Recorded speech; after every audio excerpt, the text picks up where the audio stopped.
Hi, I'm Major Berman from the Mortgage News Network, coming to you from Atlantic City at the Northeast Conference of Mortgage Brokers and Professionals. I got the famous Barry Habib, CEO of MBS Highway, the guy who really created the whole market watch industry, made it actually so brokers and mortgage professionals really take a proactive role in making sure to know where rates are going. You know, Yes. Not just being impacted by them, making sure that they're impacting their clients to make the right rate decisions. That being said, let's talk about rates. Where are we going? Good where topic. we at today? Good topic. Well, we know that we're going to see some Fed rate hikes in December. Yeah. We know that the Fed has committed to, starting this month, to reduce the amount of purchases that they're doing of mortgage bonds through reinvestment. So they're going to do it gradually. But all said and done, if everything else were equal, it's got to put a little bit of upside pressure on rates. So I'd watch right now. I'd be concerned about two levels. On the upside in the 10-year Treasury, watch 2.385. If we get above that, it's a very negative sign. I'd be in a locking mode. If we get beneath 2.32 on the 10-year, well, that's a really positive sign. You'd probably see another 50 basis points gains in mortgage-backed security pricing. Probably see rates drop 1/8% from there. So watch those two levels in the 10-year. We're in between right now and kind of bouncing around in that range. So that's going to be a telltale. And we'll get some news on that later today. We're going to get the 10-year note auction. We'll get the Fed minutes, which I think they'll confirm they're going to hike in December. Yeah. So what would be the impact of, let's say, just some global event, let's say something related to North Korea, and the stock market freaks out a little bit? What's going to be the impact to our rates? So historically speaking, stock market as it has difficulty, that money finds its way into the bond market. So you'll probably see interest rates improve a little bit. With respect to the overall outlook for interest rates, I'd actually be surprised if in our lifetime we saw a 7% mortgage rate on a conventional 30-year fixed rate. I don't think we'll see that. So the main reason of that is because interest rates are based on two things. One's credit quality, and credit quality, unless we make some severe changes, has never been better. And the demand for housing should continue to push prices, hopefully at a healthy pace, but towards the upside, they'll be very well supported. So I think credit quality remains very strong. Appreciation is like a magic elixir that fixes everything. And then the other aspect of what drives rates is inflation. And every central bank around the world has been trying to boost up inflation, but they're having a hard time doing it. And they don't understand the reason why. The reason why is technology. Technology is just moving at an incredibly rapid, exponential pace, and it is relentless at driving costs down. I mean, you think about what Amazon has done, what we see every day from the tools that we use just in the palm of our hand to make us more efficient, and how it replaces people having to do jobs. So that's not going to change, and that's going to continue at an even more rapid pace to keep inflation down, which in turn will help to keep rates lower. So bottom line on that is, hey, think about one, making sure you don't shun technology. You better embrace it and utilize it so you don't get replaced by it. And the other thing is too, why not talk a little bit more about adjustable rates with your customers, especially those longer term ARMs, because there's a high probability your client will do better in a longer term ARM than a fixed rate.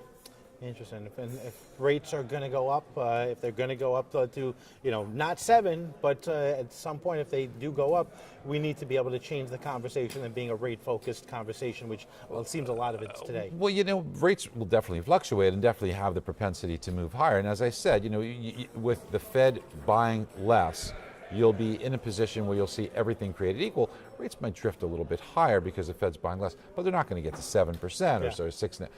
They may tease 5% or something like that. Still, I mean, comparatively speaking, an awfully good rate. So I think that we're in for good times ahead. Now, on the refinance side, I mean, you look at the latest numbers from today, with rates year over year being up 0.5%, refis are down 38%. So there'll always be refinances, there's always be a need for them. You said that in March when we sat at the same table. Exactly, exactly. But they're going to be very sensitive as far as, you're going to take a hit on refinance production as rates move up a little bit. So talk about housing. We talked about actually demand in housing. Let's dig into that a little bit. As everybody knows, I've been very bullish on housing since December of 2011 when we kind of took that bullish stance, and nobody believed it, but it's been a great run. We thought you were crazy. Yeah, a lot of people did. I remember I said it on CNBC, and they thought I was nuts. Joe Kernan said, it's not going to come back till 2015. But the factors that were in play then are still in play now. Household formations are growing at a much faster pace than builders can keep up with. And, we look at data from every county in the United States, And by and large, the job picture's strong. The amount of growth in incomes is healthy, does not have to keep up with home price appreciation. That's another misconception because of the relative difference between what you earn on a monthly basis and a much smaller portion of that, which would be a monthly mortgage payment. So the incremental increase you see in mortgage payment doesn't have to be matched percent by percent. It's a smaller percentage that's needed to keep up on a dollar per dollar basis. So when we see those things in play, it seems to me that we hope it just doesn't get too hot. Tight supply, really strong demand. It's a recipe for higher home prices into the future. And many of the areas are really aggressive on the house home price appreciation side. So let's hope it doesn't get too hot. And people talk about millennials. You got to remember the oldest millennials are 35 years old. 33 is the median age for a first-time home buyer. So they're just starting to get into it. And 80% of them want to purchase a home. We need to give them the education. They don't know that you can put 5% down or 3%. They still think you got to put 20% down. Sure. So we just have to educate them, and I think that you'll see continued strength there. So, yeah, because listen, rates go up, rates go down, values go up, values go down. People are still going to buy. How do you reach those millennials? So how do you market to them? What are the best ways to kind of get inside their heads? Watch anyone who's in their teens or 20s. What do they have? I mean, they're looking at their phone. It's all social media tools. No, they're not looking at us. No, they're looking at their well, phone. who would want that? but it's all social media tools. So that's one way to market. But if you're able to, even on a one-on-one basis, or even able to educate your real estate agent sources who are working with those millennials, I think educating them can help those millennials see those opportunities that exist. And that's the thing that we have to remember, Andrew, is that people, when they look for a home, it's a visual experience. They get emotionally attached when they come to the home, but they buy based upon a financial decision with their wallet or pocketbook. And realtors don't sell that way. Realtors are typically selling features. Mortgage professionals are selling, hey, I can get you a low rate, I can get you closed on time, I'll get you approved. But the real key, if you really want to reach millennials, is show them the financial opportunity that exists. Know your data. Know what the comparatives really are for renting. Know what that rent could go up to. Know what the amortization of that loan is going to provide for them. Know what the appreciation would be. And it doesn't have to be that great. As Albert Einstein said, the eighth wonder of the world is compound interest, and really do it. Just take 2 or 3%, and appreciation levels are much higher than that, but take 2 or 3% on your home value and just compound that out for 7, 8, 9, 10 years, which 9 years the median age somebody stays in a home. It is incredible the wealth that can be created. If you open that millennial or anybody's eyes up to that, well, then you're selling to somebody the way they buy. And you're teaching a realtor to sell the way somebody buys. And that starts to make all the difference in the world. Fantastic. Very cool.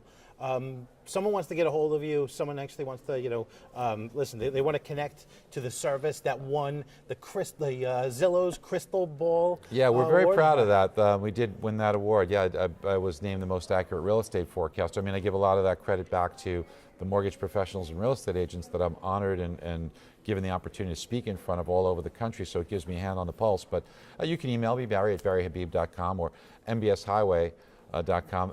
Look, we can give you a free trial to that. That's where you can access all the data. So everything I know, you can know. Yeah. It's all there. So every day. Every day. If you want to know what's going on in your specific county and teach that to your realtors, teach that to your customers, every single thing that you need to know about appreciation and what that means and how to articulate it, it's all there. He was just in his room doing an update less than 10 minutes ago. Barry, thank you so much for the service that you provide. Thank you, my and friend. the friendship that we have. It's always so good to see you. All right, good seeing you too. I'm Andrew Berman from the Mortgage News Network. Thank you for watching.